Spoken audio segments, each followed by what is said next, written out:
All right, you are Shamuel Smith.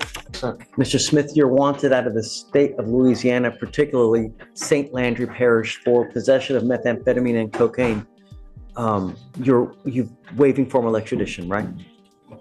Okay, you need to understand that even though you have waived extradition today, the 14 days doesn't start ticking until you take care of your case upstairs, until you either plead. Quick breakdown here.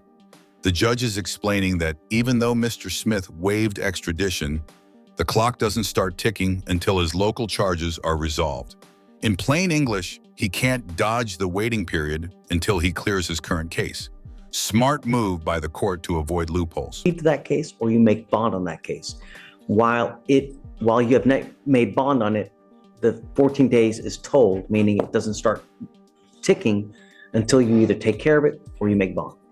Do you understand? Do you have any questions? Are you waiving formal extradition, sir? Yes, sir. Okay. Good luck to you, Mr. Smith.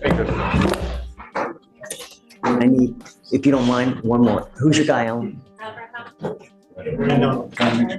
Good morning, Mr. Abraham. Mr. Abraham, you're charged with theft. You're facing up to 6 months in jail and/or a $2,000. Listen closely. This judge is warning Mr. Abraham that theft charges stack.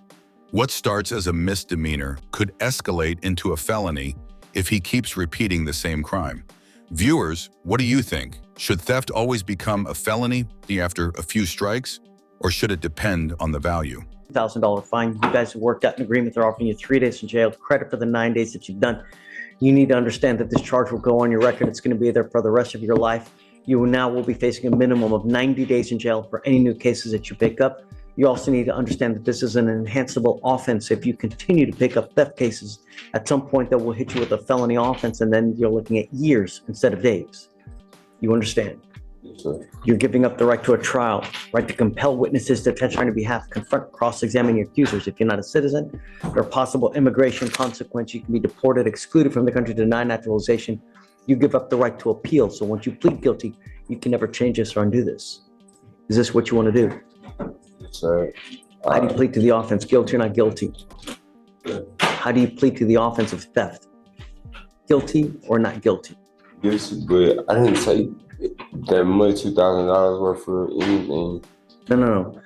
What is a theft? You're charged with theft. I'll be giving you the range of punishment. Oh, right. Okay, so you've worked out a deal, 3 days in jail, credit for the 9 days. What is it? Is it a Walmart?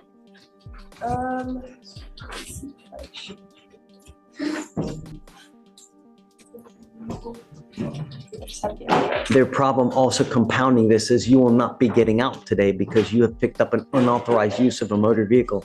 Your bond is set at $10,000. So until you make that bond, you're kind of stuck in there. I'm seeing Timberwood Shopping Center. I know there's a specs there, but I think it's like a shopping mall, so. That's where the theft is from. Is a dollar store right there. Yes, Okay. sir. Is it true or untrue? Is it true? Okay. We wish you the best of luck. All right. Right, thank you. Okay. Stephen. Thanks. All right. Yeah. Judge, I'm approaching on Jerry Cuello. Okay. I feel like I've been here a lot on Mr. Cuello. No. I know, but I did just get the report, and he reported to me as well. He's doing good with his VIP courses, and he's on top of those. He's smoking marijuana. Judge, Come up, Mr. Cuello.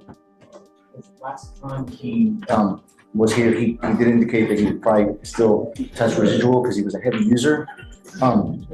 It's continued to happen. I just asked Judge if you give him, he reports to me that he stopped. And if we just drug test him maybe next week. Fine. I'll give you a week. No, I've been, stop. I will give you the week. If you continue to test positive, that means that you continue to smoke. And we're not going to do this when your case is as old as it is. Yes, sir. I'll see you back in a week. I'm going to test him in a week, and we'll go from there. I will Appreciate give you the Judge. benefit of the doubt. You can't do Just 2 to weeks, get- sir, just because I was a heavy user. I'm not trying to lie or No, nothing. I stopped. Look, honestly, I'm not going to talk to you about this, Mr. Cuello. Your case is 1,100 days old, Mr. Cuello. I'm not going to do this with you again. No. See you in a week. Thank you, Judge. Thank you, Mr. Thomas. I was in a car accident. That's why he has to go to the doctor 3 times a week at this point, and he can be able to go to jail. You driving the car in the accident? Yes, sir. He was rear-ended. Uh-oh, caught red-handed. Mr. Thomas swore he wouldn't drive without an interlock device. Yet here he is in an accident with no device installed.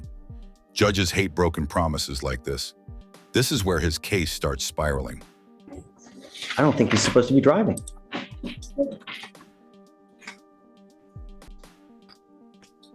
You're not supposed to be driving. We're in the.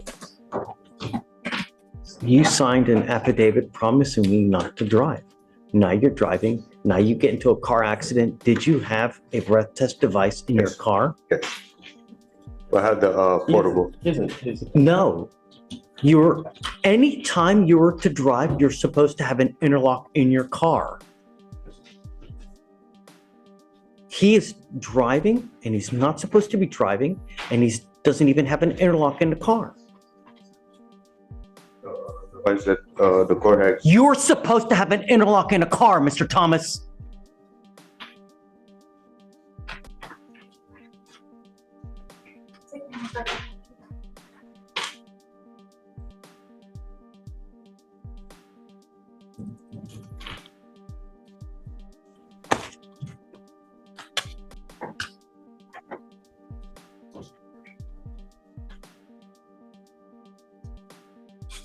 I'm taking you into custody today.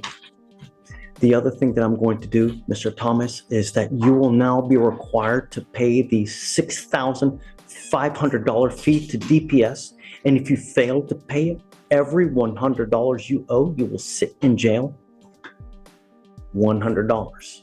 You're now going, how much are court costs in this case?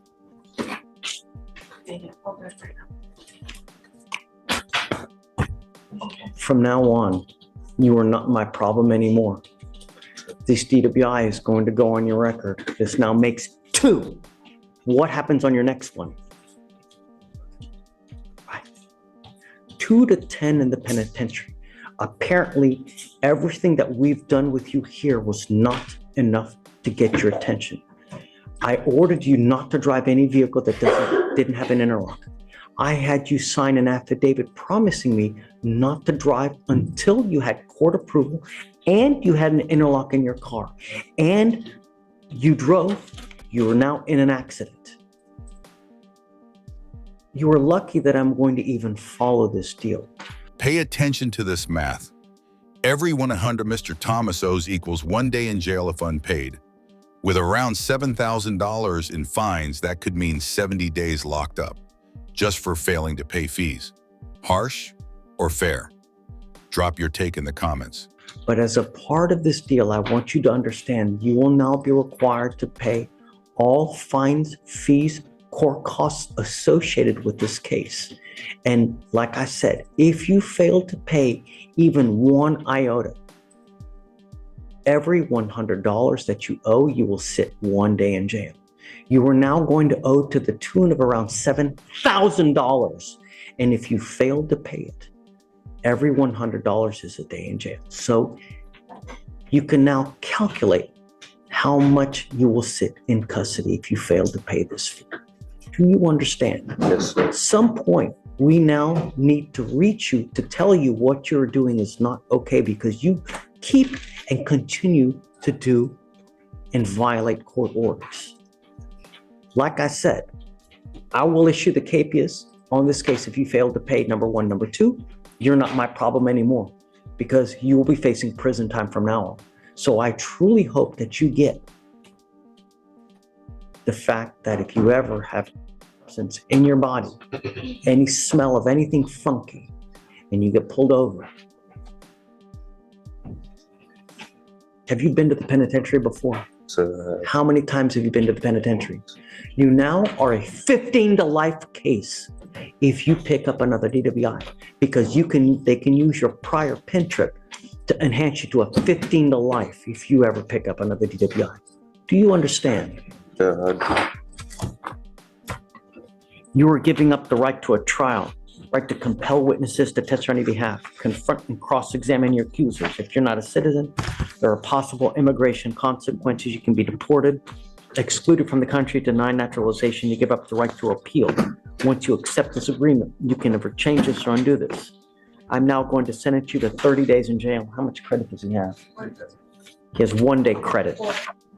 4 days credit, or look it up. 4 days? Yes. Okay. 4 days credit. You will be required to pay all fines and fees and court costs. I am suspending your license. I am suspending your license for 2 years. Do not drive. Do you understand? I don't care what is going on in your life. I don't care where you have to go. I don't care what you have to do. You get into a car and drive, you're going to be back here with me. And I'm going to tell you now, it's not going to go well. Do you understand? Yes, sir, I do. And what are the fines and fees and costs that you You now owe $6,440 that you're going to pay.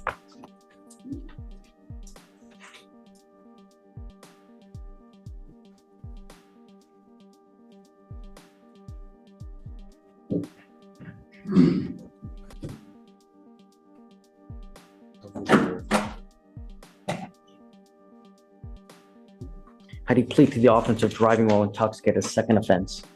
I will find you guilty. I will sentence you to it. Goes with It you. has 2 enhancements, Judge. Oh.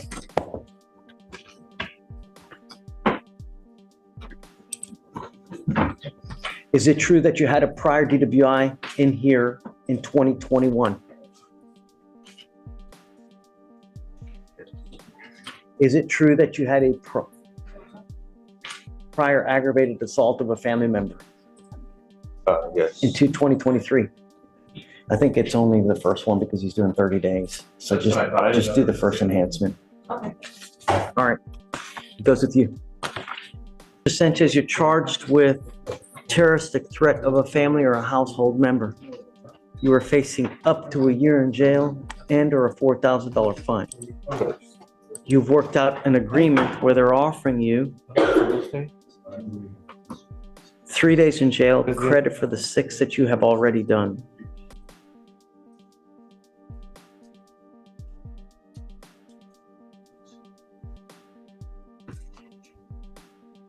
There's no affirmative finding? Here's the kicker for Mr. Sanchez. Because of his prior family violence finding, he loses his gun rights for life. That's federal law. One guilty plea today can permanently change his future freedoms, something defendants often overlook in the moment. No, I don't think it's, I know you looked Is it a into family member? It's a family member, but I don't think you have to find it in the terrorist threat, Judge. Can. You can, but I don't think it's mandatory. I think you found it before. Well, the problem is, he probably already has one because he has an assault of a family member. Let me see, a prior assault.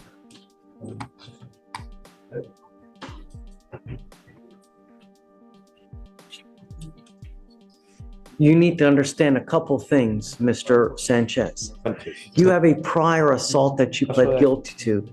That assault came with an affirmative finding of family violence, meaning that you can never own a gun or ammunition as a result of this. The other thing you need to understand is that if you ever pick up another assault, you will be facing 2 to 10 in the penitentiary. As far as our case is concerned, you are now charged with terroristic threat. This terroristic threat will go on your record. You need to understand that if you continue with the threats within a certain amount of time, they can hit you with another felony and you'll be looking at 2 to 10 in the penitentiary.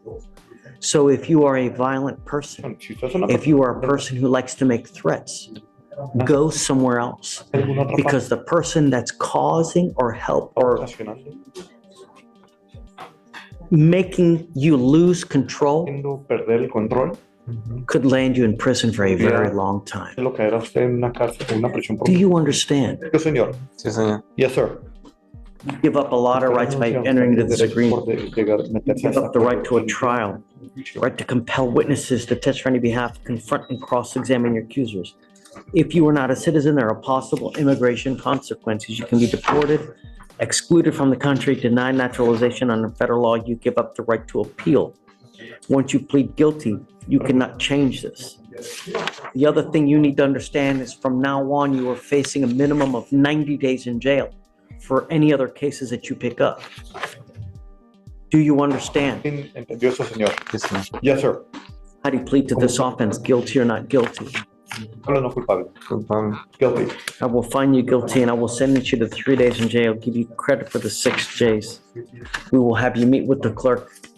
Okay. All right, Thank you, Judge. thank you. This judge isn't just protecting one person, he's laying down rules for the whole community. Protective orders aren't just paperwork, they're powerful shields. Violate them, and you're not just in trouble with your partner, you're in trouble with the state. Judge Greg is on Zoom, Hey, Greg. page 1. Hi, Judge. I'm on for Isaac Arms, and complaining witness is in the courtroom. She did speak to the prosecutor. She wants the protective order, no contact, lifted or at the minimum. Come up, Mr. Arms. Complaining harassing. Come up, ma'am.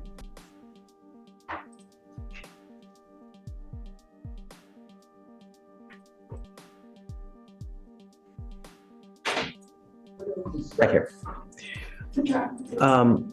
So I want, come up. I'm not gonna bite. No, I just So- didn't know. I want you to understand that I'm not going to lift the protective order because all things in the protective order are things that he shouldn't do anyways. And I'm gonna hold you accountable if you start acting like a fool in the free world. You start acting a fool, I will take the free world away from you. And I will do it in a second to protect every person of Harris County. I don't know what kind of relationship you guys have, but if it's the one where you're constantly butting heads, I would be very careful because in this court order, you're not allowed to threaten, harass, use any person to communicate a threat or harassing behavior. And you need to understand that conduct in and of itself can violate this court order. So if I go like this to you, is that threatening or harassing? It most certainly is. And it's enough to put you in jail. And I'm going to tell you now, you pick up a new case, you threaten, harass, or do anything to anyone here,